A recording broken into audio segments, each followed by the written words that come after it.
Daniel DiPiero was a 21-year-old college student from Ohio and was often described as fun-loving. On May 14, 2006, Daniel went on his first cruise with a group of friends and boarded the Mariner of the Seas. On the first night of the cruise, Daniel and his friends had been drinking. Investigators stated that Daniel and his 3 roommates had concealed liquor in mouthwash bottles and brought a bottle of rum in their luggage, which was against cruise line policy. The roommates had even videotaped themselves drinking that afternoon, and Daniel continued to drink from 8 p.m. until midnight. The next morning, Daniel was reported missing when his friends realized he had not slept in their shared cabin. Royal Caribbean International notified the Coast Guard on Monday evening, after conducting a search of the ship in Coco Cay, a private island owned by the cruise line where the ship had docked. Shipboard security cameras captured footage of a man appearing to be Daniel DiPiero around 2:15 a.m. on Monday, May 15th. The video shows him leaning on a rail near the front of the ship, then falling overboard. Despite extensive searches by the US and Bahamian Coast Guards, Daniel DiPiero's body was never recovered. Daniel's parents, Ron and Sue DiPiero, became vocal advocates for cruise ship safety reforms following their son's disappearance. They expressed frustration and anger, questioning why the ship's numerous cameras weren't being actively monitored. They aimed to push for changes in cruise line standards to prevent similar tragedies.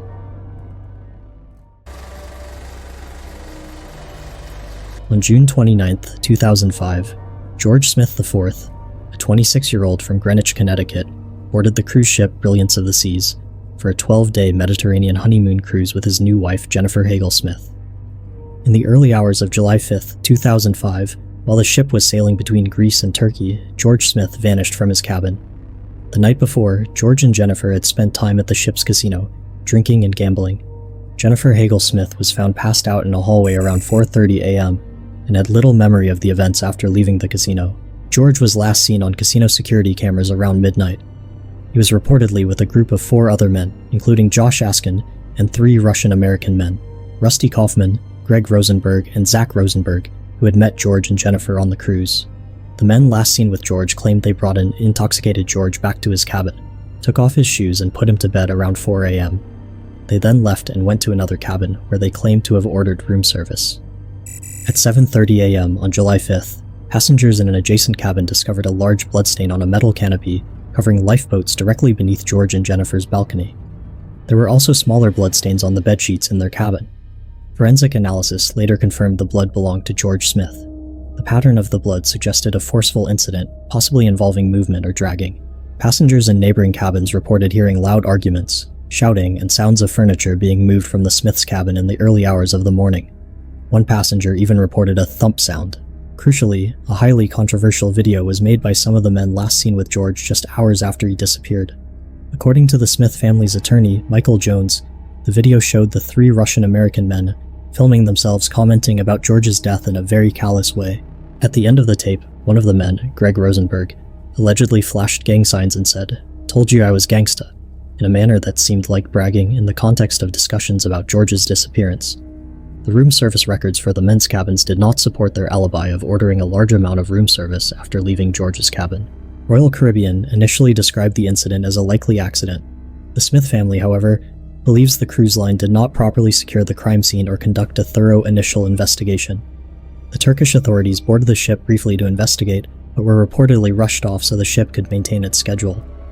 The 4 men last seen with George were considered persons of interest.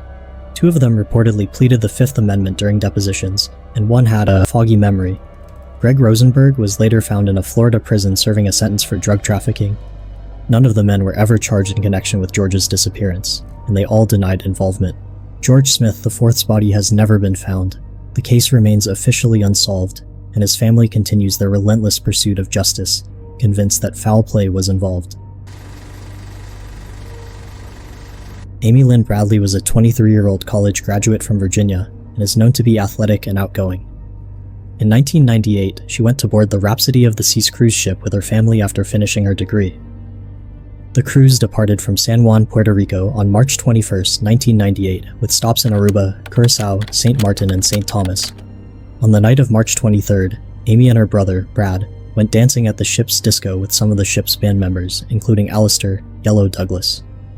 Brad returned to their cabin around 3:35 a.m. on March 24th, and Amy followed about 5 minutes later. They chatted on the balcony for a while. Brad went to bed around 4 a.m., while Amy decided to stay out on the balcony. Around 5:15 a.m. to 5:30 a.m., her father, Ron Bradley, briefly awoke and saw Amy sleeping on a lounge chair on their cabin's private balcony. The balcony door was closed. When Ron awoke again at approximately 6 a.m., Amy was gone. The balcony door was open about 14 to 16 inches. Her cigarettes and lighter were also missing, but her sandals were left behind. The family immediately alerted cruise staff to Amy's disappearance. According to the Bradleys, the ship's crew initially resisted making a general announcement over the intercom, citing that it was too early in the morning and would disturb other guests. The family desperately pleaded with the crew not to allow anyone to disembark the ship when it docked in Curacao later that morning, fearing Amy had been abducted. However, their pleas were reportedly ignored, and passengers were allowed to disembark. The cruise line eventually conducted a search of the ship's public areas and 999 rooms, but found no trace of Amy. The Dutch Caribbean Coast Guard conducted a 4-day search of the surrounding waters, also with no success. Royal Caribbean officials maintained that Amy either fell overboard or left the ship on her own, a theory strongly rejected by her family. Just a year after her disappearance, there were already unconfirmed sightings of Amy. One U.S. Navy officer claimed to have seen her in a Caribbean brothel. Other witnesses claimed to have seen her in Barbados and Curacao. Amy's family would later believe that she was abducted and sold. A chilling photo resembling Amy later surfaced on an adult website under the alias Jas, further strengthening the family's theory. But despite FBI involvement and massive media attention from the shows Dr. Phil and America's Most Wanted, Amy's fate remains unknown.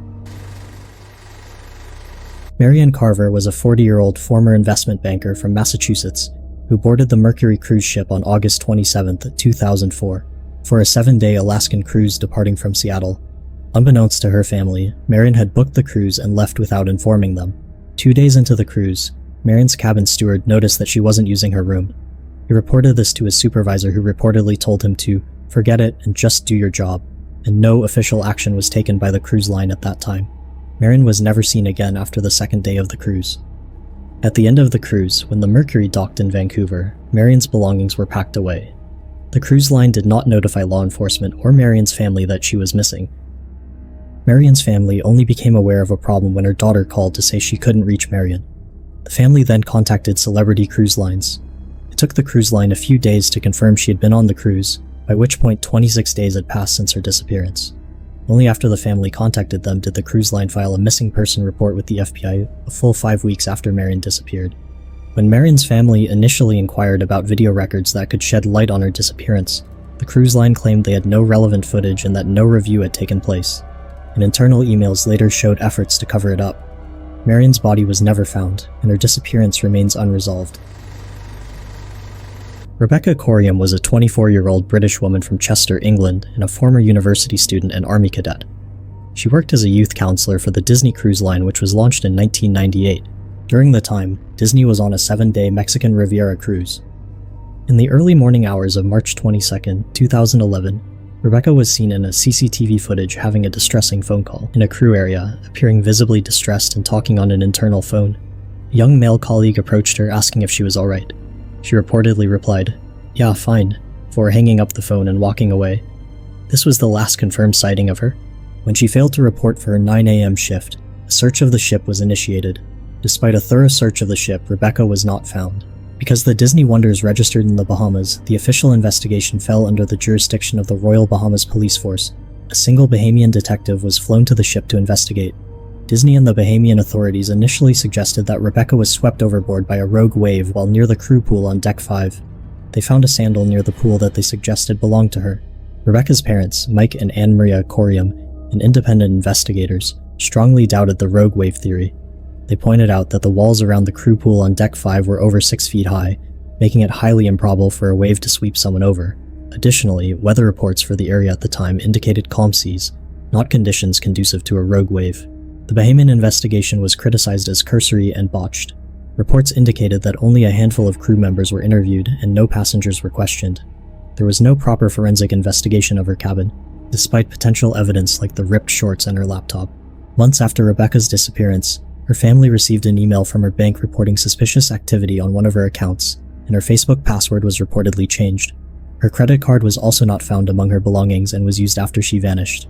Later reports, including statements from Rebecca's girlfriend and other crew members, hinted at a possible love triangle involving Rebecca, her female girlfriend, and a male crew member.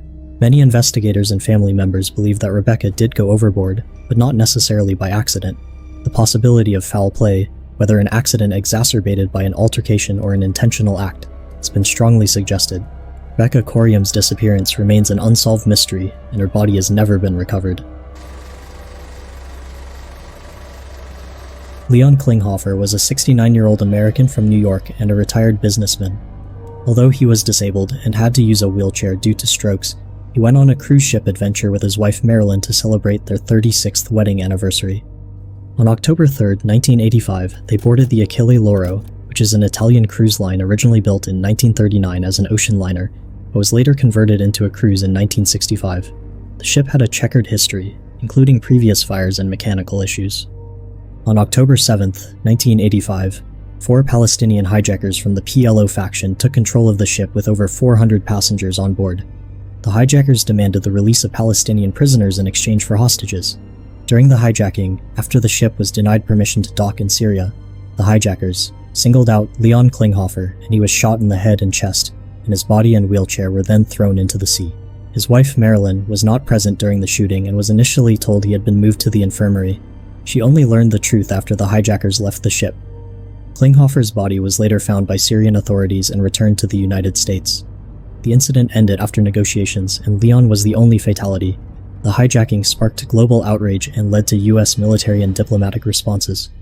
Klinghoffer's case remains one of the most shocking acts of terrorism at sea.